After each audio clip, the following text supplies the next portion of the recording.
जयांचे केलिया स्मरण, होय सकळ विद्यांचे अधिकरण.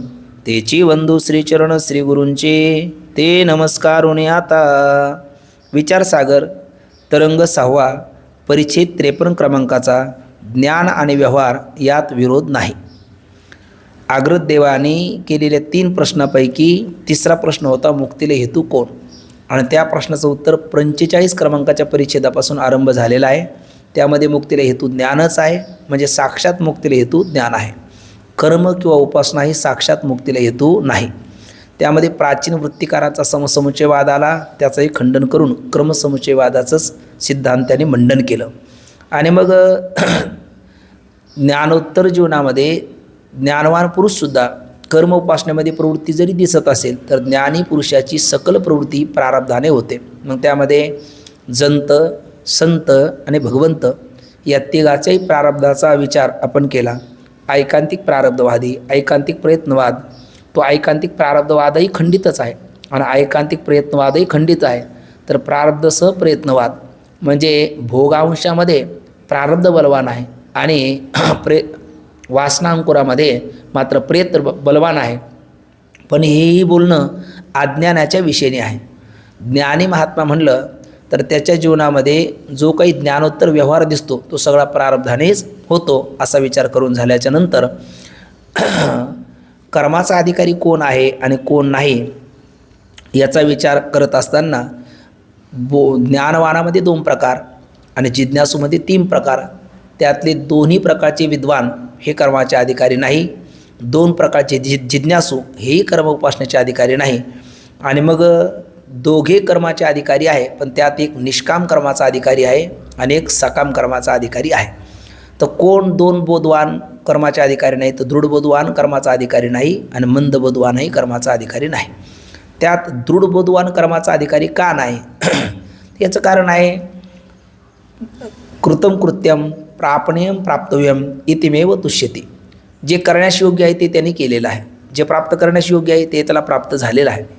म्हणजे अप्राप्तीचा भ्रम त्याचा निवृत्त झालेला आहे. आणि एवढा अट्टहास त्यांनी कशाकरता केला तर आपलं एक जीवन आनंदी असावं, म्हणजे जीवनमुक्तीचं विलक्षण सुख भोगायला भेटावं.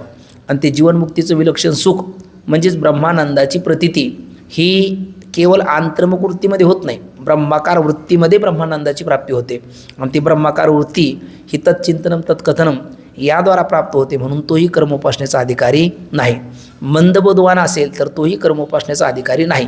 मंदबोधवान कर्मोपासनेचा अधिकारी का नाही? कारण कर्मोपासनेचं जे फल आहे ते त्याला प्राप्त झालेलं आहे, मंदबोध त्याला प्राप्त झालेला आहे. म्हणजे सामान्य आता मी ब्रह्म आहे असं त्याला कळालं, त्याबद्दल फक्त मंदबोध म्हणण्याचं कारण संशय विपर्य सहित तो बोध आहे. तर ते संशय विपर्य राहित्य होण्याकरता मनन निधिध्यासनाच्या द्वारा तो संशय विपर्य जाऊन त्याचं दृढबोधामध्ये पर्यवसन होईल. पण मंदबोध उत्पन्न झाल्याच्या नंतर तो मनन निधिध्यासनादी साधनं त्यागून कर्म उपासनेमध्ये जर प्रवृत्त झाला तर कर्तृत्व बुद्धी आणखी दृढ होऊन तो मंदबोधसुद्धा त्याचा निवृत्त होईल. म्हणून त्याला तर कर्म उपासना कर्तव्यच नाही असा दोन्ही ज्ञानाचा विचार केला. आणि मग उत्तम जिज्ञासू त्यामध्ये तीव्र जिज्ञासू, मंद जिज्ञासू आणि अतिमंद जिज्ञासू असे 3 प्रकार आपण काल पाहिले. तर त्यामध्ये जो तीव्र जिज्ञासू आहे त्याला जरी बोध उत्पन्न झाला नाही तर बोध उत्पन्न होण्याची त्याची तीव्र इच्छा आहे आणि विषयाच्या बाबतीत त्याच्या अंतःकरणामध्ये वैराग्य आहे आणि श्रवणादी साधनामध्ये तो प्रवृत्त आहे. म्हणून त्याने श्रवणादी साधनच करत राहावं, आता त्याने कर्मोपासना त्याला कर्तव्य नाही. जो मंदबोधवान आहे तोही त्याला ब्रह्मज्ञान होण्याची सामान्य इच्छा आहे, विहित भोगामध्ये त्याची प्रवृत्ती आहे, पण श्रवणामध्ये सुद्धा तो प्रवृत्त आहे. म्हणून ईशतमल विक्षेप असेल तर ते श्रवणानेच त्याची निवृत्त होईल, म्हणून त्याने श्रवणामध्येच प्रवृत्त व्हावं. मग तो तीव्र जिज्ञासू नसल्यामुळे त्याला या जन्मात किंवा अन्य जन्मात किंवा ब्रह्मलोकाला जाऊन ब्रह्मदेवासोबत तो मुक्त होईल, पण त्यालाही कर्मोपासना कर्तव्य नाही. आणि तो जो अतिमंद जिज्ञासू आहे त्याच्यामध्ये त्याची विविध भोगाच्या ठिकाणी बलवत्तर प्रवृत्ती आहे आणि श्रवणामध्ये तो आपाताता देखील प्रवृत्त नाही. म्हणून ती विविध भोगाच्या ठिकाणी असणारी बलवत्तर प्रवृत्ती निवृत्त होण्याकरता त्याने निष्काम कर्म उपासना करावी. तो मात्र निष्काम कर्म उपासनेचा अधिकारी आहे. आणि त्याच्या पुढचा एक प्रकारचा पामरविषयी कोटीतला जो जीव आहे तो या वा परलोकातले दृष्ट वा श्रुत या भोगामध्येच आसक्त असल्यामुळे ते अप्राप्त भोग प्राप्त करण्याकरता, वेळप्रसंगी निषिद्ध कर्म करण्याकरता सुद्धा तो माघार घेत नाही. मग अशाला त्या निषिद्ध कर्मापासून त्याग त्याचा होण्याकरता पुष्पिता वाणीच्या द्वारा त्याला शुभ सकाम कर्मामध्ये तू प्रवृत्त हो असं त्याला सांगितलेलं आहे. असा इथपर्यंतच विचार करून कर्माचे अधिकारी पामरविषयी कोटीतला जीव शुभ सकाम कर्माचा अधिकारी आहे. अतिमंद जिज्ञासू तो निष्काम कर्माचा अधिकारी आहे. आणि मंद जिज्ञासू असेल तो आपातता श्रवणामध्ये प्रवृत्त असल्यामुळे त्याने ते श्रवणच करत राहावं. या जन्मी अन्यजन्मी किंवा ब्रह्मलोकाला जाऊन ब्रह्मदेवासोबत तो मुक्त होईल. तीव्र जिज्ञासू असेल तर त्याने तर श्रवणच करत राहावं, कारण त्याला या परलोकातल्या भोगाची इच्छा नाही. आणि श्रवणाच्या द्वारा ज्ञान होऊन तो याची देही याची डोळा भोगमुक्तीचा सोहळा अशी स्थिती प्राप्त होईल. ज्याच्याकडे मंदबोध आहे त्या मंदबोधवानाने कर्म उपासना त्यागून श्रवणामध्ये प्रवृत्त आहे म्हणूनच मंदबोध झालेला आहे. मग त्याने आता पुन्हा त्याच्यामध्ये जास्त तीव्रतेने आहे ना तत्चिंतनम तत्कथनम यात जर काळ घालवला तर ते संशय विपर्य राहित होऊन दृढबोध त्याला प्राप्त होईल आणि जीवनमुक्तीचा आनंद त्याला भोगता येईल. आणि जो दृढबोधवान आहे त्याने प्राप्तही पुरुषे इंद्रिय लाळिली कौतुके तरी आक्रमेला जाणं दुःखे संसारिके. निरोगी मनुष्याला सुद्धा मिरच्याच्या बाजारात गेल्याच्यानंतर ठसका येतो, तसा विद्वान मनुष्याला सुद्धा कर्मोपासना तो करतच राहिला तर जीवनमुक्तीचं विलक्षण सुख त्याला भोगायला भेटणार नाही. म्हणून त्याने देखील कर्मोपासना न त्यागता ब्रह्माकार वृत्तीत ब्रह्मानंद होतो आणि ती ब्रह्माकार वृत्ती ब्रह्मचिंतनाने होते. म्हणून त्याने श्रवणादी साधनच तो लिलया म्हणून तरी त्याच साधनामध्ये तो प्रवृत्त होतो. आणखी का तर जीवनमुक्तीच्या विलक्षण सुखाची अपेक्षा आहे म्हणून त्यालासुद्धा कर्मोपासनेचा अधिकार नाही. अशा पद्धतीने विचार करून झाल्याच्या नंतर आता मात्र 53 क्रमांकाच्या परिच्छेदामध्ये ज्ञान आणि व्यवहार यात विरोध नाही असा विषय आपल्यासमोर प्रतिपादन करतात. तर 2 प्रकारचा विषय आपल्या डोळ्यासमोर इथे आहे. ज्ञान आणि कर्माचा विरोध आहे असंही काही ठिकाणी प्रतिपादन केलेलं आहे आणि ज्ञान आणि कर्माचा विरोध नाही असंही प्रतिपादन करतात. मग आपल्याला असं वाटतं का विरोध आहे हे म्हणणं खरं आहे का विरोध नाही हे म्हणणं खरं आहे? तर दोन्ही म्हणणं खरं आहे. ज्ञान आणि कर्माचा विरोध नाही असं ज्या वेळेला ग्रंथकार म्हणतात तेही त्यांचं विधान उचितच आहे. आणि ज्ञान आणि कर्माचा विरोध आहे असं म्हणतात तेही त्यांचं विधान उचितच आहे. शरीर दुःखाचे कोठार आहे का शरीर उत्तम चांगले आहे? दोन्ही विधान बरोबरच आहे. शरीर दुःखाचे कोठार, शरीर रोगाचे भांडार, शरीर दुर्गंधीचे थार नाही अपवित्र शरीर आहे हेही म्हणणं उचितच आहे. आणि शरीर उत्तम चांगले, शरीर सुखाचे घोसले, शरीरे साध्य होय केले, शरीरे साधिले परब्रह्म हे विधान उचितच आहे. त्याचा समन्वय फक्त आपल्याला लावावा लागतो. शरीराचा हे शरीर हे साधन आहे, त्याचा विनियोग आपण करता कसे यावरती अवलंबून आहे. आपण प्रपंच जेने देवे दिला देह भजना गोमटा आणि तो या झाला फाटा बाधिकेचा. भजनाकरता दिलेला देह भोजनाकरता वा प्रापंचिक कार्याकरताच वापरला तर शरीर दुःखाचे कोठारच आहे. पण ज्याकरता देवाने देह दिला येण्याचे शरीरे शरीरे येणे किंबहुना इरजारी चिरा पडे अशा पद्धतीने पाहुणे मनुष्य पण आहे ना जोन साधीचं ब्रह्मज्ञान लांडा गर्दभ जाणं पुच्छेविना दोप आहे. पण मनुष्य देहीचे ज्ञान ते विशेष जाणावे. ज्याच्याकरता देह दिला त्याच्याकरता त्याचा वापर केला तर उत्तम चांगले आहेत, कारण उत्तम आत्मस्वरूपापर्यंत आपल्याला तो घेऊन जाणार आहे. पण त्याच्याकरता वापर नाही केला तर तो मात्र शरीर दुःखाचे कोठार हेही विधान उचितच आहे. बुद्धी जाणे आणि न जाणे त्यास तो अपार शुद्ध परमात्मा मीच असे. मग बुद्धी जाणे उचित आहे का न जाणे उचित आहे? दोन्ही जाणे. कारण कधी जाणे उचित आहे ती जर आपण वृत्तीव्याप्तीने म्हटलं तर जाणे उचित आहे, पण फलव्याप्तीने म्हटलं तर न जाणे म्हणणं उचित आहे. शास्त्र संस्कार मलविक्षेप रहित असेल तर जाणे म्हणणं उचित आहे आणि मलविक्षेप सहित शास्त्र संस्कार रहित असेल तर न जाणे म्हणणंही उचितच आहे. तशा पद्धतीने ज्ञानाचा आणि व्यवहाराचा विरोध आहे हेही म्हणणं उचित आहे आणि ज्ञान आणि व्यवहाराचा विरोध नाही असं म्हणणंही उचित आहे. पण मग कधी ज्ञान आणि व्यवहाराचा विरोध नाही त्याचं स्पष्टीकरण पूर्ण या परिच्छेदामध्ये केलेलं आहे. पण त्याचे ठोक ताळे असा आहे का ज्ञानामध्ये जर दृढता असेल आणि व्यवहारामध्ये जर भासरूपता असेल तर त्यांचा विरोध नाही. ज्ञान कसं असावं? दृढ असावं आणि व्यवहार हा भासमान असावा, आभासरूप असावा. असा व्यवहारामध्ये जर आभासरूपता असेल, ज्ञानामध्ये जर दृढता असेल तर अशा आभासरूप व्यवहाराचा त्या दृढ ज्ञानाशी किंवा दृढ ज्ञानाचा आभासरूप व्यवहाराशी विरोध नाही. पण विरोधही आहे. मागे तर कर्मोपासनाचा कोण अधिकारी नाही, अधिकारी आहे हा सगळाच आत्ताच विस्तार झाला.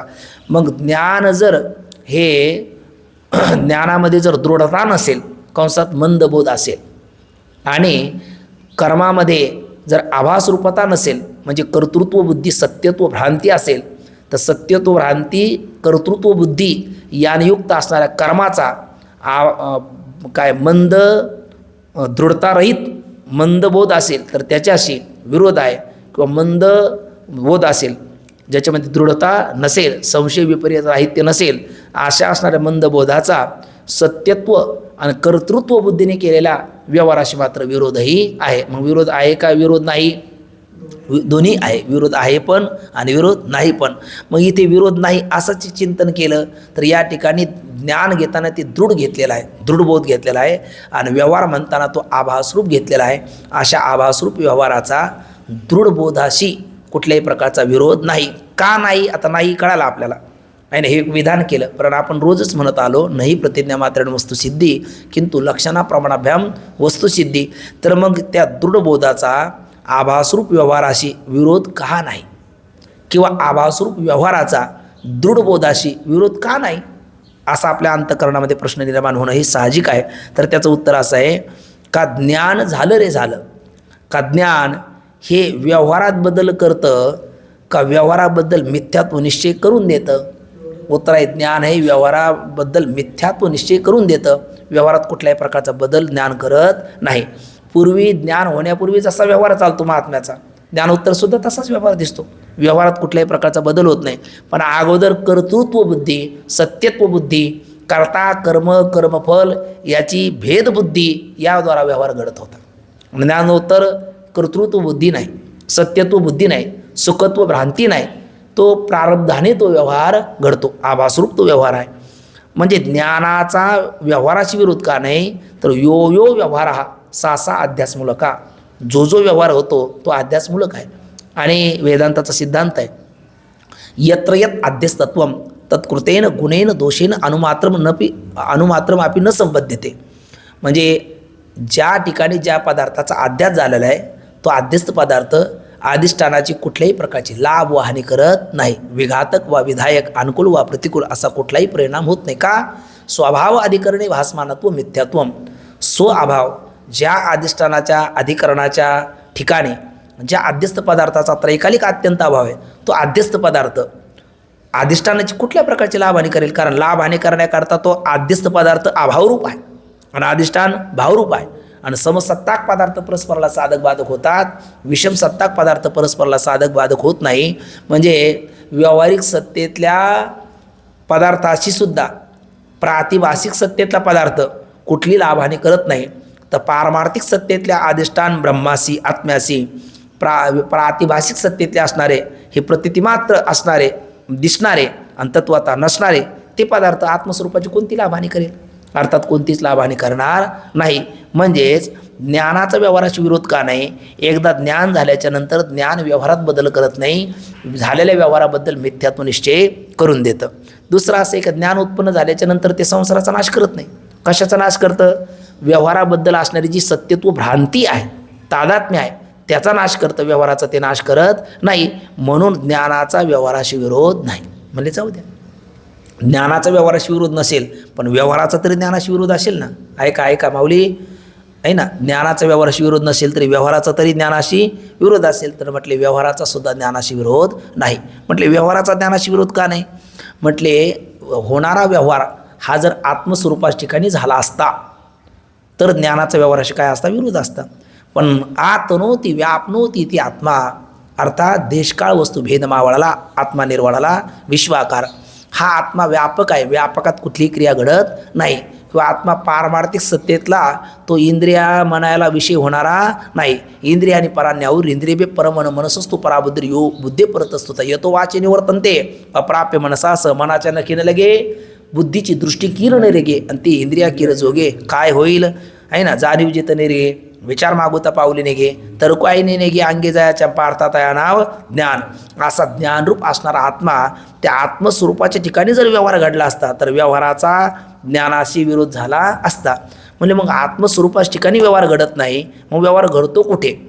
तो व्यवहार हा स्थूल सूक्ष्म संघात आणि त्यामध्ये असणारे इंद्रिय यांच्या ठिकाणी व्यवहार घडतो. इंद्रियांनी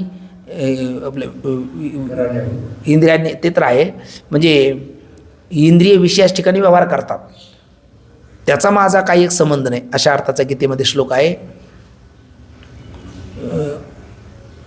विषयेषु वर्तन्ते इति मत्वा न सज्जते, अशा अर्थाचा श्लोक आहे. म्हणजे इंद्रिय हे विषयाच ठिकाणी व्यवहार करतात, इंद्रियाचा विषयामध्ये व्यवहार घडतो. म्हणजे अर्थ दोन्ही अर्थ शब्द आहे तिथे, आणि एक अर्थ शब्दाचा अर्थ आहे इंद्रिय आणि दुसऱ्या अर्थ शब्दाचा आशय विषय. म्हणजे इंद्रिय हे विषयाच ठिकाणी व्यवहार करतात आणि विषयाची प्रतीती इंद्रियाच्या ठिकाणी येते, पण आत्मस्वरूपाच्या ठिकाणी याचा काही एक संबंध नाही. अर्थात स्थूल सूक्ष्म संघात असेल किंवा दश इंद्रिय असेल, चित्त चतुष्टय असेल, यांच्या ठिकाणी व्यवहार घडतो. आत्मस्वरूपाच्या ठिकाणी व्यवहार घडत नाही. कोणाचा कोणाशी न घडे संबंध आहे शुद्ध बुद्ध ठाईचे ठाई. म्हणून व्यवहाराचा सुद्धा ज्ञानाशी विरोध नाही. ज्ञानाचा व्यवहाराशी विरोध कधी असता? ज्ञानाचा व्यवहाराशी विरोध कधी असतात? ज्ञानाने व्यवहारात काही बदल केला असता किंवा ज्ञानाने व्यवहाराचा नाश केला असता. ज्ञान व्यवहाराचा बदल करत नाही, झालेल्या व्यवहाराबद्दल फक्त मिथ्यात्वनिश्चय करून देतं. ज्ञान व्यवहाराचा नाश करत नाही, व्यवहाराबद्दल असणारी सत्यत्व बुद्धी आहे तिचा नाश करतं. म्हणून ज्ञानाचा व्यवहाराशी विरोध नाही. आणि व्यवहाराचा ज्ञानाशी कधी विरोध असता? व्यवहार जर आत्मस्वरूपाच्या ठिकाणी झाला असता तर. पण व्यवहार कोणाच्या ठिकाणी आहे? स्थूल सूक्ष्म संघात व त्यामध्ये असणारे इंद्रिय चित्त चतुष्टय यांच्या ठिकाणी व्यवहार घडतो, आत्म्याच्या ठिकाणी व्यवहार घडत नाही. म्हणून व्यवहाराचा देखील ज्ञानाशी विरोध नाही. बरं म्हणले का हो? मग हा सर्व व्यवहार घडतो कुठे? आताच म्हटलं आपण, देह इंद्रियाच्या ठिकाणी हा सगळा व्यवहार घडतो, आत्मस्वरूपाच्या ठिकाणी हा व्यवहार घडत नाही. आणि ज्ञानी महात्मा तो मात्र म्हणजे देह इंद्रिय अंतकरण नंतर सगळं असणारा हा व्यष्टी समष्टी प्रपंच किंवा व्यवहार हा सर्व कोणाच ठिकाणी आहे? देह आणि इंद्रियाच्या ठिकाणी आहे. कोणाच ठिकाणी नाही? आत्मस्वरूपाच्या ठिकाणी नाही. आणि मी कोण नाही? देह इंद्रिय अंतकरण नाही. मी कोण आहे? मी आत्मा आहे. असा जाणून तो सगळा प्रारब्ध प्राप्त व्यवहार त्याच्या ठिकाणी घडत असल्यामुळे ज्ञानी पुरुषाची एक प्रकारची प्रवृत्तीसुद्धा काय आहे? निवृत्ती आहे. आणि अज्ञानाची निवृत्तीसुद्धा काय आहे? प्रवृत्ती आहे. म्हणजे अज्ञानी काही न करतासुद्धा करता भोगता होतो, आणि ज्ञानी करूनसुद्धा अकर्ता भोगताच असतो. का? याचं कारण असं आहे का यश नाहंकृतो भावो बुद्धी यश न लिपिते हातवापी संयमा लोकान न हंती न निबद्धते. मग माऊली म्हणतात, तया करणे हातू घडो का त्रैलोक्याचा घातू परे तेने केली मातू बोलू नये. का? कारण तोही नेत्रीप आहे, श्रवणी ऐकूतू आहे, परे ते तिचा सर्वथा नव्हे नवल देखे. का? सत्यवादी करी संसार सकळ आलिप्त कमळ जळी जैसे पद्मपत्र मिवांबसा आहे ना, अशी त्याची स्थिती असल्यामुळे ज्ञानाच्या ठिकाणी सगळा व्यवहार जरी घडला तर तो मात्र करून आकारता असतो, त्याची प्रवृत्तीच निवृत्ती असते. म्हणजे मग प्रवृत्ती जर निवृत्ती आहे तर प्रवृत्तीवर आला का? निवृत्तच राहायचं ना. त्या पैठणला गेल्याच्या नंतर ए बाळा तुझं नाव काय? म्हणजे निवृत्ती. मग कशाला प्रवृत्तीवर आला? हो की निवृत्त? अशी ती ब्राह्मण बोललीच की नाही दादाला त्यांना, निवृत्ती दादाला त्यांना. मग हा ज्ञाना जर हा प्रवृत्तीवर आला का? बरं, त्या प्रवृत्तीतून त्याला काही प्रयोजन साध्य नाही तर उत्तर आहे प्रारब्धाने. किंवा त्याच्यामध्ये दोन प्रकारचे ज्ञानी आहे. एक युक्त योगी कोटीतला ज्ञानी आहे आणि एक युंजान योगी कोटीतला ज्ञानी आहे. जो युक्त योगी कोटीतला ज्ञानी असतो तो प्रवृत्त जाणीवपूर्वक कधी कधी होऊ शकतो, कर्तव्य नसताना सुद्धा. पण युंजान योगी कोटीतला जो ज्ञानी आहे त्याची प्रवृत्ती प्रारब्धाने होते.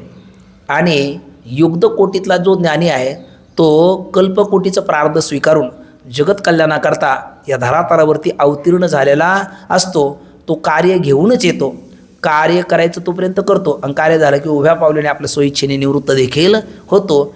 त्यामुळे त्याचं जी कर्तृत्व व्यवहार त्याच्या ठिकाणी दिसतो ते आज्ञाने लावावे सन्मार्गाशी आहे ना.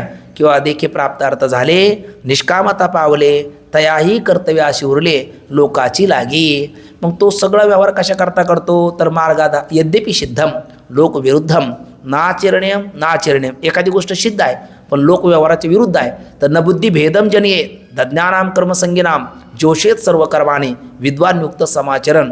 हा त्याच्या अंतकरणातला भाव असल्यामुळे काय मार्गाधारे वर्तावे विश्व हे मोहरे लावावे अलौकिक नो व्हावे लोकांप्रती.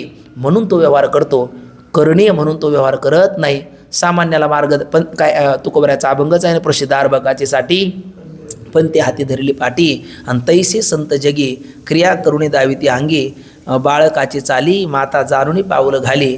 तुका म्हणे नाव जनासाठी उदगी ठाव तशा पद्धतीने आज्ञाने लावे सन्मार्गाशी. म्हणून तो व्यवहारामध्ये प्रवृत्त होतो पण कर्तृत्व बुद्धीने नाही. म्हणजे त्याच्या ठिकाणी असणारा जो व्यवहार आहे तो कसा आहे? भासरूप आहे, आभासरूप आहे. आणि त्याचा झालेला बोध कसा आहे, दृढ आहे. मग बोधामध्ये दृढता आहे आणि व्यवहारामध्ये आभास रूपता आहे. अशा या दोन्ही स्थिती असल्यामुळे अशा ज्ञानाच्या ठिकाणी होणारा जो व्यवहार आहे त्याचा आणि त्याच्या बोधाचा विरोध नाही. मग व्यापाराचे गाडे मोडो का पाडे, परी अक्रियत्वाचे न मोडे पाऊलकेही, अशी त्याची स्थिती आहे. पण अज्ञानाच्या जीवनात पाहिलं तर ती स्थिती नाही. म्हणून भगवान भाष्यकाराने नैष्कर्म सिद्धी नावाच्या ग्रंथामध्ये काही ठिकाणी त्याचा ज्ञानाचा आणि व्यवहाराचा विरोधसुद्धा प्रतिपादन केला. आणि तुम्ही तर म्हणता विरोध नाही. मग हा कसा, तर ज्या वेळेला भगवान भाष्यकार असतील, कृष्णद्वैपायन बादरायण व्यासदेव असतील किंवा भगवान सुरेश्वराचार्य असतील किंवा अस्मद आचार्यापर्यंत ज्या वेळेला ते म्हणतात व्यवहाराचा ज्ञानाशी काय आहे, विरोध आहे, तर ते ज्ञान कोणतं आहे, मंदबोध आहे. त्याच्यामध्ये बोधामध्ये दृढता नाही किंवा ते अदृढ अपरोक्ष ज्ञान आहे, मंदबोध आहे, संशय विपर्य सहित तो बोध आहे, असं ते ज्ञान आहे. आणि कर्मोपासना करत असताना त्याच्यामध्ये कर्तृत्व बुद्धी किंवा सत्यत्व बुद्धी आहे, त्रिपुटी सत्यत्वाने प्रतीतील येत असेल तर मग अशा असणाऱ्या सत्य कर्तृत्व बुद्धीने होणारा जो व्यवहार आहे त्या व्यवहाराचा आणि मंदबोधाचा विरोध पण आहे. अशा पद्धतीचा विचार या परिच्छेदामध्ये सांगतात. पंक्ती आपण वाचू म्हणजे तो विषय आणखी स्पष्ट होईल. ज्ञान आणि व्यवहार यात विरोध नाही. ज्ञानवान आत्मा असंग जाणून देहादिकाचा भोजनादी व्यवहार किंवा जनकाप्रमाणे अधिक राज्यपालनादी व्यवहार करतो. पण तो कसा करतो, असंगोही अयम पुरुषा. आत्मा कसा आहे, असंग आहे, स्वगस्साचे ते विजय ते संघाने रहित आहे. तो आत्मा कोण आहे, मी आहे, देहाचा माझा काही एक संबंध नाही असं जाणून भोजनादी जे नित्य दैनंदिन व्यवहार आहे किंवा जनकाप्रमाणे राज्यपालनादी व्यवहार, म्हणून कालच आपण बोललो कृष्णभोगी शुकत्यागी राज्ञजनक राघव वशिष्ठ कर्मकर्ताचे पंचते ज्ञानेना समा. पण त्यांची प्रवृत्ती कशामुळे, प्रारब्धामुळे. कोणाचं प्रारब्ध भोगप्रधान आहे, कोणाचं त्यागप्रधान आहे, कोणाचं उदासीन आहे. भोगप्रधान प्रारब्ध असेल तर ते कर्मही करतं आणि आपल्या आतून प्रयत्नाची जोळाजोळ आणि भोगाची इच्छा दोन्ही त्या भोगप्रधान प्रारब्धामुळे होते. आणि ज्याचं त्या कोणाचं जनक आणि प्रभू रामचंद्रासारखं त्यांचं प्रारब्ध, भोगप्रधान म्हटलं का भगवान गोपालकृष्णाचं प्रारब्ध. आणि त्या किंवा राजेजनक आणि प्रभू रामचंद्र यांचंही सुद्धा राज्यसकट चालवण्याचं म्हणजे भोगप्रधान प्रारब्ध आहे. आणि त्यागप्रधान प्रारब्ध असेल तर त्याला भोगाची इच्छाही होत नाही आणि प्रयत्नाची जुळाजुळसुद्धा होत नाही. असं कोणाचं तर भगवान शुकाचार्याचं प्रारब्ध. आणि काहीचं प्रारब्ध उदासीन असतं. एखादा युंजन योगी कुटीतला महात्मा असेल त्याचं जर प्रारब्ध उदासीन असेल तर तो काय करतो, मग तत्चिंतनम तत्कथनम, त्याला जीवनमुक्तीचे विलक्षण सुखाची इच्छा होते आणि जीवनमुक्तीचे विलक्षण सुख ब्रह्माकार वृत्तीने होते आणि स्थिर ब्रह्माकार वृत्तीने. म्हणून तो ब्रह्मचिंतनामध्ये आपला काळ सारावा चिंतने एकांतवासी गंगास्नाने देवाच्या पूजने प्रदक्षिणा तुळशीच्या चिंतने सरे तो धन्य धन्य काळ सकळ मंगळ मंगळाचे, अशी त्याची स्थिती असते. म्हणून म्हणतात ज्ञानवान आत्मा असंग जाणून देहादिकाचा भोजनादी व्यवहार किंवा जनकाप्रमाणे अधिक राज्यपालनादी व्यवहार करतो. कारण ज्ञानाचा आणि व्यवहाराचा काय नाही, विरोध नाही. म्हणजे कोणत्या इथे म्हणायचं, दृढ बोधाचा, दृढ ज्ञानाचा आणि आभासरूप असणाऱ्या कर्म उपासनेच्या म्हणजे व्यवहाराचा काही नाही, विरोध नाही. कितीही व्यवहार केला तर तो यो व्यवहारा सहसा अध्यास मुलका, अशी त्याची स्थिती असते. म्हणून कितीही व्यवहार केला तरी आत्ताच म्हणलो आपण, व्यापाराचे गाडे मोडो का आपाडे, परी अक्रियत्वाचे न मोडे पाऊलिकेही. म्हणून किती व्यवहार केला तरी ज्ञान त्या व्यवहाराच्या ठिकाणी मिथ्यात्व निश्चय करून देते. ज्ञानाचा व्यवहाराशी विरोध का नाही हे आता सांगतात. कारण ज्ञान व्यवहारात बदल करत नाही, झालेल्या व्यवहाराबद्दल मिथ्यात्व निश्चय करून देते. ज्ञान व्यवहाराचा नाश करत नाही, व्यवहाराबद्दल असणारे सत्यत्व बुद्धीचा नाश करते. म्हणून ज्ञानाचा व्यवहाराशी विरोध नाही. अशी जे आपण 2 वाक्य ठळक बोललो ते वाक्य इथे आलेत. किती व्यवहार केला तरी ज्ञान त्या व्यवहाराचा ठिकाणी मिथ्यात्व निश्चय करून देते, व्यवहारात बदल करत नाही. आपण उत्पन्न झाल्याबरोबर, आपण म्हणजे कोण, हे ज्ञान, हे अंतकर्म वृत्तीमध्ये उत्पन्न बोधपुत्र निर्माण झाला जेव्हा, ममता भातारी म्हणून गेली तेव्हा, भक्ती बहीण धावून आले गावा, आता संध्या मी कैशी करू केदवा, झाली संध्या संध्या माझा गेला, आत्माराम हृदय शेजे आला. तो भाव इथे सांगतात. आपण म्हणजे ज्ञान उत्पन्न झाल्याबरोबर संसाराच्या ठिकाणी असलेल्या सत्यतेचा काय करतं, नाश करतं. म्हणजे संसाराच्या ठिकाणी जी सत्यबुद्धी होती आहे ना, तर ती सत्यत्वबुद्धी काय करतं, ज्ञान हे निवृत्त करतं. मग तो त्यावेळेला म्हणतं संसारिक झाला होता हे तो समूळ मिथ्या वार्ता, पुढे होईल मागोता कदा कल्पना ते घडे ना. आणि उत्पन्न होण्यापूर्वी पडिली रुढी जागापरी 4 चालविती व्यवहार सत्य म्हणून. उत्पन्न होण्यापूर्वी आग्या पायी पडणं कुमारा, येता स्वरूपाच्या घरा करीत अशा आडवारा विश्वभासू. पण एकदा ज्ञान उत्पन्न झालं का झालेल्या व्यवहाराबद्दल मिथ्यात्व निश्चय करून देतं. नवे नवे संसाराबद्दल व्यवहाराबद्दल असणारी सत्यत्व बुद्धी आहे ती सत्यत्व बुद्धी ज्ञान उरू देत नाही. हे ज्ञानाचं काम आहे. व्यवहारात बदल करणं, व्यवहाराचा नाश करणं हे ज्ञानाचं काम नाही. ते काम कोणाचं आहे? प्रारब्धाचं आहे. किंवा समष्टी प्रलय होईल, नित्य प्रलय होईल, काय होईल त्यावेळेला घडेल. ज्ञान त्याचा नाश करत नाही. म्हणून म्हणतात आपण उत्पन्न झाल्याबरोबर संसाराच्या ठिकाणी असलेल्या सत्यतेचा नाश करणे एवढेच काय ते ज्ञानाचे काम. संसाराचे स्वरूप नष्ट करणे आहे ना, स्वरूपाचा नाश होत नाही त्याच्याबद्दल सत्यत्व भ्रांती घालवणं हे ज्ञानाचं काम आहे. संसाराच्या स्वरूपाचं नष्ट करणे हे ज्ञानाचे काम नाही. ते कोणाचे काम आहे? भगवान शंकराचे काम आहे. समष्टी जगाचं प्रारब्ध कर्म भोगून संपल्याच्या नंतर तिसरा नेत्र उघडून प्रलय करणं आहे ना, हे कोणाचं काम आहे? प्रलयाची देवता भगवान शंकर आहे, त्यांचं ते कार्य आहे. ते ज्ञानाचं कार्य नाही. म्हणून ज्ञानाचा काय? ज्ञानाचा संसाराचा म्हणजे ज्ञानाचा आणि व्यवहाराचा काही नाही, विरोध नाही. आता आपण म्हणाला ठीक आहे, ज्ञानाचा व्यवहाराचा विरोध नाही, तर मग व्यवहाराचा काय असेल? ज्ञानाचा विरोध असेल. मागे ते बोलले की नाही, जीव ब्रह्म ऐकी निश्चय कर, निश्चयाचे बळ तुका म्हणे तेच फळ. पण तो म्हणू लागला तसा माझा निश्चय होत नाही, याला मी काय करू? कारण जीवाचा अंतर्भाव परमात्म्यात केला तर कर्म करता किंवा उपासक राहणार नाही, आणि परमात्म्याचा अंतर्भाव जीवात केला तर कर्म फलदाता किंवा उपास्य दैवत राहणार नाही. तसा आता हा विषय आहे. जर ज्ञानाचा व्यवहाराशी विरोध का नाही, तर ज्ञान व्यवहारात बदल करत नाही आणि व्यवहाराचा नाशही करत नाही. ज्ञान व्यवहाराबद्दल मिथ्यात्व निश्चय करून देतं आणि उत्पन्न होण्यास त्याच्याबद्दल सत्यत्व भ्रांती घालवतं. व्यवहाराचा नाश करणे ज्ञानाचं काम नाही, म्हणून ज्ञानाचा व्यवहाराशी विरोध नाही. मग आता पुन्हा उलटं म्हणेल, ठीक आहे, ज्ञानाचा व्यवहाराशी जरी विरोध नसला तर व्यवहाराचा जरी ज्ञानाशी विरोध असला तरी सुद्धा विरोध आलाच की. तर म्हटले व्यवहाराचा सुद्धा ज्ञानाशी विरोध नाही. व्यवहाराचा ज्ञानाशी विरोध का नाही? कारण व्यवहार कोणाच्या ठिकाणी घडला असता तर त्याचा ज्ञानाशी विरोध असता. आत्म्याच्या ठिकाणी व्यवहार घडला असता तर त्याचा ज्ञानाशी विरोध असता. पण व्यवहार कोणाच्या ठिकाणी घडत नाही, आत्म्याच्या ठिकाणी घडत नाही. कोणाच्या ठिकाणी घडतो? स्थूल सूक्ष्म संघात, देह इंद्रिय चित्त चतुष्टय यांच्या ठिकाणी घडतो, आणि त्याला तुम्ही किंवा माझे म्हणत नाही. म्हणून व्यवहाराचा देखील ज्ञानाशी विरोध नाही, ते आता सांगतात.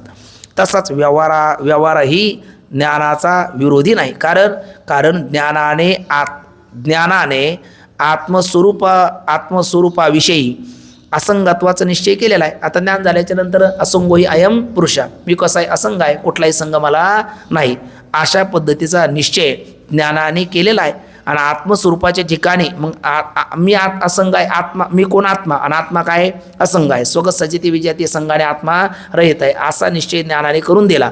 म्हणजे मी आत्मा आहे आणि देह इंद्रिय हे सगळे अनात्मा आहे, आणि व्यवहार कोणाच ठिकाणी आहे? अनात्म्याच्या ठिकाणी आहे. कोणाच ठिकाणी नाही? आत्म्याच्या ठिकाणी नाही. मग किती का घडेना त्याचा माझा काही एक संबंध नाही. म्हणून असा एकदा असंगत्वाचा निश्चय त्या ज्ञानाने झाल्यामुळे आत्मस्वरूपाच्या ठिकाणी व्यवहार घडत नाही. तो ज्याच्या ठिकाणी घडतो त्याचा माझा काही एक संबंध नाही. व्यवहार घडतो देह इंद्रियाच्या ठिकाणी, आणि देह इंद्रियाला तो आत्मा मानत नाही, कारण देह इंद्रियापासून आत्मा असंग आहे, त्याच्या अतीत आहे, त्यापासून भिन्न आहे. हे कळल्यामुळे व्यवहाराचा देखील ज्ञानाशी विरोध नाही. आत्मस्वरूपाच्या ठिकाणी जर व्यवहार प्रतीत होईल तर व्यवहारास ज्ञानाचा विरोध म्हणता येईल. पण विद्वानास आत्म्याच्या ठिकाणी व्यवहार प्रतीत होत नसून, म्हणजे कसा? सत्यत्वाने आत्मस्वरूपाच्या ठिकाणी विद्वानाला व्यवहार प्रतीत येत नाही. संपूर्ण व्यवहार कोणाच्या ठिकाणी प्रतीतीला येतो? देहादिकाच्या ठिकाणी प्रतीतीला येतो. आत्म्याशी व्यवहारासहित देहादिकाचा संबंध नाही, म्हणजे व्यवहाराचा नाही. आणि व्यवहार ज्या देह इंद्रियाच्या ठिकाणी घडतो त्यांचा देखील आत्म्याशी संबंध नाही. कोणाशी न घडे संबंध आहे शुद्ध बुद्ध ठाईचे ठाई. आणि हे त्याला आत्मविवेकाने कळालेलं आहे, कारण आत्मा तो आत्म्याचे ठाई, देखीचे देहीचे धर्म देही ऐसे देखणे ती पायी आन आती. आन म्हणजे कोण आहे? हा आहे. ज्ञानाने त्याला आत्मस्वरूपाबद्दल असंगत्वाचा निश्चय झाल्यामुळे हा सगळा व्यवहार देह इंद्रियाच्या ठिकाणी घडतो, आत्म्याच्या ठिकाणी घडत नाही. आणि आत्मा मात्र याहून भिन्न आहे, आणि असंग आत्मा मी आहे. देह इंद्रिय मी नाही, आणि देह इंद्रियाच्या ठिकाणी घडणारा व्यवहारसुद्धा माझा नाही, त्याचा माझा काही एक संबंध नाही. म्हणून त्या व्यवहाराचा सुद्धा आत्म्याशी किंवा ज्ञानाशी विरोध नाही. या बोधाने ज्ञात्याचा संपूर्ण व्यवहार चालत असतो.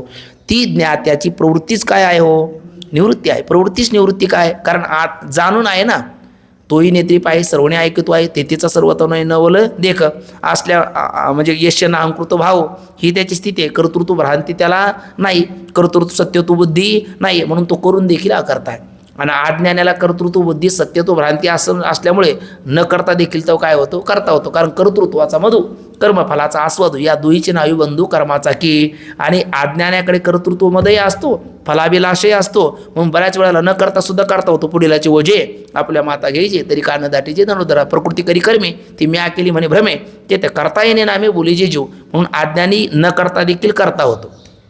आहे ना. म्हणजे त्याची निवृत्तीसुद्धा काय झाली, प्रवृत्ती. आणि ज्ञानी हे मजस्तव झाले परिम्या नाही केले, आयसे जेणे जाणे तले तो सुट लगा. त्यामुळे करूनही आकरता म्हणून त्याची प्रवृत्तीच काय आहे, निवृत्ती आहे कोणाची, ज्ञानाची. आणि निवृत्तीसुद्धा प्रवृत्ती ठरते कोणाची, तर अज्ञानाची. म्हणून म्हणतात ती ज्ञात्याची प्रवृत्तीच निवृत्ती आहे अशी शास्त्राने सांगितले आहे. अशा शास्त्राने काय सांगितले, आत्ताच म्हणलो, तया करणे आतू घडोकात्र लोकाचं घातून तेने केले मातू बोलू नये. म्हणजे यश नाहंकृत भाव, मग त्याची काय झाली, प्रवृत्तीच निवृत्ती ठरली.